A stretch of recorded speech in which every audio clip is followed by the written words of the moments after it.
जैसे कि छोटा बच्चा है, वो अभी बॉर्न हुआ है, उसके लिए हम क्या कर सकते हैं फिर? उसके लिए माता पिता को ये विद्या करनी होगी। माता पिता को बच्चे के कान के पास बैठना होगा और ये फट सुनाना होगा, ओम फट, ओम फट, ओम फट। सवेरे 3 बार कर दो, शाम को 3 बार कर दो, आपका बच्चा सुरक्षित। तो और ये मंत्र जो है जब कुछ समय बाद पक जाएगा आपका, तो आप देखेंगे घर में एक तरह का वातावरण ऐसा हो गया, एक जाल ऐसा पुर गया कि उसको कोई भेद ही नहीं सकता। ये फेतकारनी है, जब ये कृपा करती है तो ऐसे ही करती है। फिर आप संसार के किसी भी तंत्र में उलझ ही नहीं सकते, कोई आपको उलझा ही नहीं सकता, कोई तंत्र आप पर लागू हो नहीं सकता।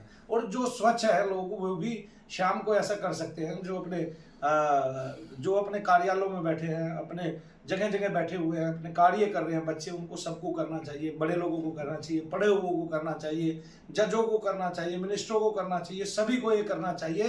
क्योंकि ये हमारे पुराणांतर्गत लिखा हुआ है कि ओम फट, ओम फट, ओम फट। जैसे आप नाड़ियां दबाकर रोग ठीक करते हैं, इसी प्रकार से आप ओम फट शब्द कहकर, जिसके ब्रह्मा ऋषि हैं, गायत्री छंद है, अपने रोगों का निवारण कर सकते हैं। इससे रोग भी जाते हैं, बहुत प्रकार के शोक भी खत्म हो जाते हैं और आधियां व्याधियां नष्ट होती हैं। तो ऐसे उच्चारण करना है, ओम फट, ओम फट, ओम फट। ऐसे बच्चों को तो सिखाएं, अगर बच्चा 4 साल का भी हो गया तो उसको सिखाना स्टार्ट कर दें।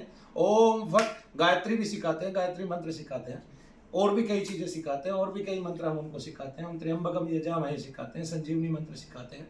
तो ये भी सिखाएं। जब ये सिखाएंगे तो उनको पता चलेगा इसकी शक्ति का। आपका बच्चा अगर डरता होगा, डरना बंद कर देगा।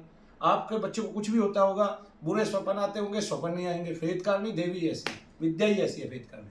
तो क्या ये हमें डेली की दिनचर्या में हमें ढाल लेना चाहिए? डेली की दिनचर्या में ये हमें ढालना है और इसका उपयोग आपने करना है। फिर देखना आपके बच्चे कैसे स्वस्थ रहते हैं। आपकी बहुत सारी बातें तो ये है कि बच्चा टाइम पे पढ़ाई नहीं करता, ये नहीं करता, वो नहीं करता, माताएं समझाती रहती हैं, उनकी बातें नहीं सुनता, तो बहुत सारे दोष बच्चों के साथ चलते हैं। तो अगर ऐसा कोई दोष होगा, मान लिया कोई पितृ ही आपके बच्चे को दुखी कर रहा है, कष्ट में दे रहा है, क्योंकि वो कष्ट में घूम रहा है, तो बार बार बच्चे के पास आता है, वो उसको अपना पुत्र समझता है, पुत्र समझता है, और उसके पास आता है। उसको पता नहीं है कि मैं इसके पास जाऊंगा तो इस बच्चे को क्या उसका विपरीत प्रभाव पड़ेगा। और जब वो नेगेटिव शक्ति उसके पास आती है तो वो प्रभावित होगा ही होगा बच्चा। तब वो प्रभावित होना बंद हो जाएगा, उसके पास कोई नहीं आएगा। ये ओम फट या ये मंत्र है क्या? हाँ, मंत्र है ओम फट। अच्छा, कोई नित्य निरंतर इसका जाप कर सकता है? नित्य निरंतर जाप कर सकता है। और आप दुनिया के किसी भी दर्द वाले इंसान को, जिसको दोषों से दर्द है शरीर में, मेरे सामने खड़ा कीजिए, मैं केवल ओम फट 3 बार ऐसे अंगुली मार के उसके दर्द में लाभ देता हूँ। मेरी गारंटी है और वास्तविकता ये है, हकीकत ही है। तो आपको पता है मनु भैया सत्य बोलते हैं, करके दिखाते हैं, और मैंने करके भी दिखाया है। इससे मैंने कान में बुलवाया, आपने जहाँ 51 बार बोला वहाँ दर्द खत्म। जी, ऐसे आपके सामने किया था मैंने एक दिन। जी। जय शंकर।